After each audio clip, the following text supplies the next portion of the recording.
All right, okay. So here's my preliminary findings of this saw. This saw probably is, there's probably really nothing really wrong with it.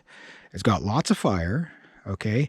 Now I want to show you something on the carb. This is on the, I already did that side, so we did this side. Now hopefully I didn't over crush that little screen in there. But there's a little silver mesh screen in there, very extremely delicate. If you have a bogging chainsaw, I'm going to show it again in the next video, just on its own, that's probably the culprit. I'm thinking that's probably what's wrong with Ninja Shark and Sasquatch. So I take this off here, this side off, right? But let's look at our hose here.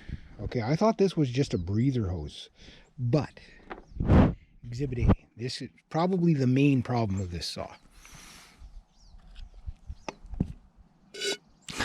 You saw that? So that means, hopefully I didn't get that on the lens there. This here, which I thought was the fuel, which, okay, now it confirms it's fuel, because I thought this thing was in here for some reason, which was weird. But it turns out you can see the piece of broken fuel. Well, I don't know if the camera will pick it up, but there's a piece of broken fuel line right there. This is the return line, so it just needs fuel lines basically. So anywho, looks like I got probably a good dandy saw. I mean, it seems to have a lot of compression and stuff like that, so fuel line is nice and cheap, so I'll keep this out and I'll put everything back together ish. And then what I will do is the next time I go out to wherever, I'll see if I can pick myself up that. But yeah, if you have a really bogging chainsaw, this might be your culprit here, because this clogs. All right, and I'll show you the crap that came out of there. That's what was in there. So yeah, hey Missy, you gonna come and go get me some fuel line? No, she's not going to do that. All right, so anyway, well, now I know. So the saw has lots of fire. We got a rotted fuel line, so there's that. And then it's just a matter of making that fuel line go on there so that it doesn't leak. And I don't know if there's a filter in there. I can imagine there must be. I can see the hole from here. You can probably see the light coming through. So yeah, like hopefully that's all the problem is.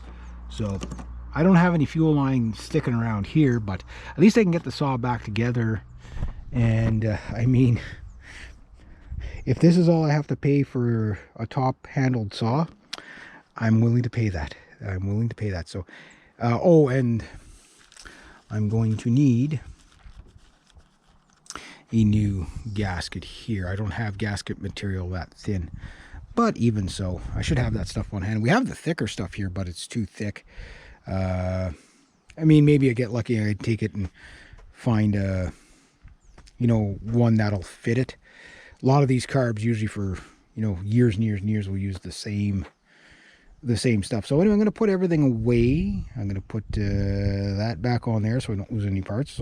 It's only the one screw, but I cleaned everything. I flushed everything with the WD-40.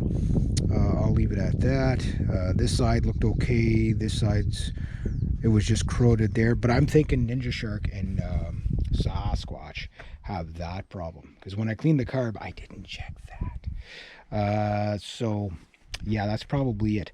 All right, so there we go. So it'll be a little while before I get a chance to go out and get the fuel line. But when I do, I will show you this thing hopefully running. Because like I say, it does seem to have a lot of compression. It has lots of fire, but air, fire, and fuel, right? Pretty much if you don't have one of those three, you don't have a running saw. So there we go. So I'm just going to leave the carb settings exactly the way they are until I can test fire. But I'm going to replace both lines because if I, you know, well, I have it apart, right? So yeah, one's a breather line. I guess that's the breather line there, and the other one's the fuel. So that's awesome. That is awesome. And that plug like look almost like it's brand new. So what probably happened is this saw, you can tell it hasn't been used like a gargantuan amount, like, because I mean the logo's still on there. So it probably got used enough.